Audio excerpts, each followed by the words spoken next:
जय हिंद दोस्तों, स्वागत है आपका हमारे यूट्यूब चैनल GK24 में। इस वीडियो में हम कुछ महत्वपूर्ण प्रश्नों के बारे में देखेंगे। चलिए शुरू करते हैं। जादूगोड़ा की खदानें किसके लिए प्रसिद्ध हैं? लौह-अयस्क, यूरेनियम, यूरेनियम के भंडार, सोने के भंडार, माइका के भंडार। इसका सही आंसर हो जाएगा यूरेनियम के भंडार। जादूगोड़ा की खदानें झारखंड में पाई जाती हैं। झारखंड में एक गांव है जादूगोड़ा, वहाँ जादूगोड़ा की खदान से यूरेनियम निकाला जाता है। देश में सबसे पहली बार 1951 में झारखंड से यूरेनियम निकाला गया था। निम्नलिखित में से कौन उत्तर प्रदेश राज्य का सबसे बड़ा राष्ट्रीय उद्यान है? बखीरा वन्यजीव अभयारण्य, महावीर स्वामी वन्यजीव अभयारण्य, किशनपुर वन्यजीव अभयारण्य, दुधवा राष्ट्रीय उद्यान। इसका सही आंसर हो जाएगा दुधवा राष्ट्रीय उद्यान। रेपो दर, रिवर्स रेपो दर और बैंक दर कौन तय करता है? सेबी, भारतीय रिजर्व बैंक, नाबार्ड, SBI। इसका सही आंसर हो जाएगा भारतीय रिजर्व बैंक, यानी कि reserve bank of India. RBI मौद्रिक नीति जारी करती है। एक मौद्रिक नीति जारी करती है जिसके तहत repo rate, reverse repo rate और बैंक दर को तय करता है। आर्थिक योजना निम्न में से किस अर्थव्यवस्था की एक आवश्यक विशेषता है? समाजवादी अर्थव्यवस्था, पूंजीवादी अर्थव्यवस्था, दोहरी अर्थव्यवस्था, मिश्रित अर्थव्यवस्था। इसका आंसर हो जाएगा समाजवादी अर्थव्यवस्था। समाजवादी अर्थव्यवस्था की मुख्य विशेषता जो होती है वो है आर्थिक योजना, इकोनॉमिक प्लान। अपने भारत में जो पंचवर्षीय योजनाएं ली गई हैं वो रूस से ली गई हैं, रूस के संविधान से प्रेरित हैं। और रूस और चीन में कौन सी अर्थव्यवस्था पाई जाती है? वो है समाजवादी अर्थव्यवस्था, जबकि भारत में मिश्रित अर्थव्यवस्था पाई जाती है। चलते हैं अगले क्वेश्चन पे। क्वेश्चन है, एक रुपए के नोट पर किसके हस्ताक्षर होते हैं? रिजर्व बैंक के गवर्नर, वित्त सचिव, वित्त मंत्री या फिर प्रधानमंत्री। इसका सही आंसर हो जाएगा वित्त सचिव। एक रुपए के नोट पर वित्त सचिव के हस्ताक्षर होते हैं, जबकि अन्य जो नोट होते हैं एक रुपए के अलावा उन पर रिजर्व बैंक के गवर्नर के हस्ताक्षर होते हैं। वर्तमान में रिजर्व बैंक के गवर्नर हैं शक्तिकांत दास।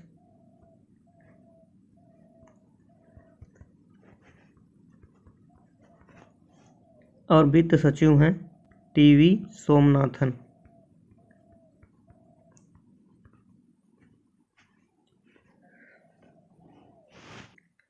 वित्त मंत्री कौन है? आपको पता ही होगा, निर्मला सीतारमण। प्रधानमंत्री तो मन की बात करते ही रहते हैं, कौन है? PM मोदी, श्री नरेंद्र दामोदर दास मोदी। चलते हैं अगले क्वेश्चन पे। MOEF का पूर्ण रूप क्या है? MOEF का पूर्ण रूप है ministry of forest and energy, ministry of environment and forest, ministry of environment and forestry. उपर्युक्त में से कोई नहीं।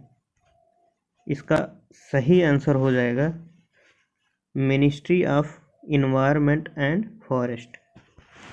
तो याद रखेंगे आप, MOEF का फुल फॉर्म होता है ministry of environment and forest. चलते हैं अपने अगले क्वेश्चन पे। शिक्षा संविधान की किस सूची से संबंधित है?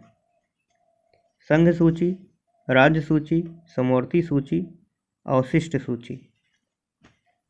इसका सही आंसर हो जाएगा समवर्ती सूची। शिक्षा वर्तमान में समवर्ती सूची का विषय है। अगर बात करें पहले शिक्षा किस सूची में थी, तो पहले शिक्षा जो है राज्य सूची के अंतर्गत आती थी, लेकिन 42वां जो संविधान संशोधन हुआ 1976 में, इससे शिक्षा को समवर्ती सूची का विषय बना दिया गया। अब शिक्षा पर कानून बनाने का प्रावधान केंद्र और राज्य दोनों का है। चलते हैं अगले क्वेश्चन पे। पंचायती राज की शुरुआत करने वाला भारत का पहला राज्य कौन था? गुजरात, राजस्थान, मध्य प्रदेश, तमिलनाडु। इसका सही आंसर हो जाएगा राजस्थान। भारत में पंचायती राज शुरू करने वाला पहला राज्य राजस्थान था। 2 अक्टूबर 1959 को राजस्थान के नागौर में पहली बार पंचायती राज का प्रारंभ किया गया।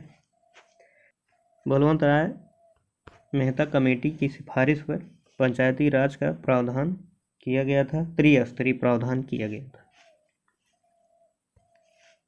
चलते हैं अगले क्वेश्चन पे। किस संविधान संशोधन द्वारा संपत्ति के अधिकार को मौलिक अधिकार से हटा दिया गया?